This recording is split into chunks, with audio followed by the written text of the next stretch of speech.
আন্তর্জাতিক অপরাধ ট্রাইব্যুনাল কর্তৃক ক্ষমতাচ্যুত প্রধানমন্ত্রী শেখ হাসিনার ফাঁসির রায়ের আনুষ্ঠানিক প্রতিক্রিয়া জানিয়েছে ভারত। সোমবার রায় ঘোষণার কয়েক ঘন্টার মধ্যে ভারতের পররাষ্ট্র মন্ত্রণালয় এ বিষয়ে বিবৃতি দিয়েছে। বিবৃতিতে বলা হয়, সাবেক প্রধানমন্ত্রী শেখ হাসিনার বিষয়ে বাংলাদেশের আন্তর্জাতিক অপরাধ ট্রাইব্যুনাল কর্তৃক ঘোষিত রায় আমাদের নজরে এসেছে। এতে আরও বলা হয়, ঘনিষ্ঠ প্রতিবেশী হিসেবে বাংলাদেশের জনগণের সর্বোত্তম স্বার্থ, শান্তি, গণতন্ত্র, অন্তর্ভুক্তি ও স্থিতিশীলতা অক্ষুণ্ণ রাখতে ভারত প্রতিশ্রুতিবদ্ধ। এই লক্ষ্য অর্জনে আমরা সব অংশীজনের সঙ্গে সবসময় গঠনমূলকভাবে সম্পৃক্ত থাকব। এর আগে সোমবার দুপুরে জুলাই আগস্ট অভ্যুত্থানে মানবতাবিরোধী অপরাধ সংগঠনের দায়ে শেখ হাসিনা ও সাবেক স্বরাষ্ট্রমন্ত্রী আসাদুজ্জামান কামালকে মৃত্যুদণ্ড দেন বিচারপতি গোলাম মর্তুজা মজুমদারের নেতৃত্বাধীন ৩ সদস্যের আন্তর্জাতিক অপরাধ ট্রাইব্যুনাল ১।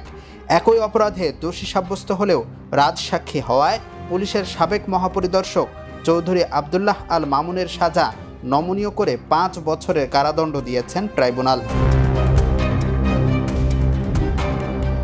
এই মামলার ৩ আসামির মধ্যে কেবল সাবেক আইজিপি আল মামুন রায় ঘোষণার সময় আদালতে হাজির ছিলেন। প্রধান আসামি শেখ হাসিনা ও আসাদুজ্জামান খান পলাতক, তারা ভারতে অবস্থান করছেন। রায়ের পরপর ভারতের কাছে প্রত্যর্পণ চুক্তির আওতায় শেখ হাসিনা ও আসাদুজ্জামান খান কামালকে আনুষ্ঠানিকভাবে ফেরত চেয়েছে বাংলাদেশ সরকার। ২০১৬ সালে সংশোধিত এ চুক্তি অনুযায়ী প্রত্যর্পণযোগ্য অপরাধের মামলায় অভিযুক্ত আসামি ও বন্দীদের একে অপরের কাছে হস্তান্তর করবে ভারত ও বাংলাদেশ। পররাষ্ট্র মন্ত্রণালয়ের এক বিবৃতিতে বলা হয়, আন্তর্জাতিক অপরাধ ট্রাইব্যুনালের আজকের রায়ে পলাতক আসামি শেখ হাসিনা ও আসাদুজ্জামান খান কামাল জুলাই হত্যাকাণ্ডের জন্য অপরাধী সাব্যস্ত ও দণ্ডপ্রাপ্ত হয়েছেন। মানবতাবিরোধী অপরাধে দণ্ডপ্রাপ্ত এই ব্যক্তিদের দ্বিতীয় কোনো দেশ আশ্রয় দিলে তা হবে অত্যন্ত অবন্ধুসুলভ আচরণ এবং ন্যায় বিচারের প্রতি অবজ্ঞার শামিল। এতে আরও বলা হয়, আমরা ভারত সরকারের প্রতি আহ্বান জানাই, তারা যেন অবিলম্বে দণ্ডপ্রাপ্ত এই ২ ব্যক্তিকে বাংলাদেশ কর্তৃপক্ষের কাছে হস্তান্তর করে।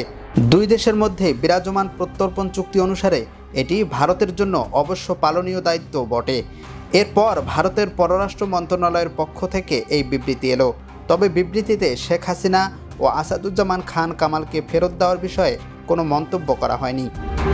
ছাত্র জনতার আন্দোলনের মুখে গত বছরের ৫ আগস্ট ক্ষমতা ছেড়ে ভারতে পালিয়ে যান আওয়ামী লীগ সভাপতি শেখ হাসিনা। তাকে ফেরত দিতে অন্তর্বর্তী সরকার আগেও ভারতের কাছে একাধিকবার অনুরোধ জানিয়েছে, তবে ভারত সরকার সাড়া দেয়নি।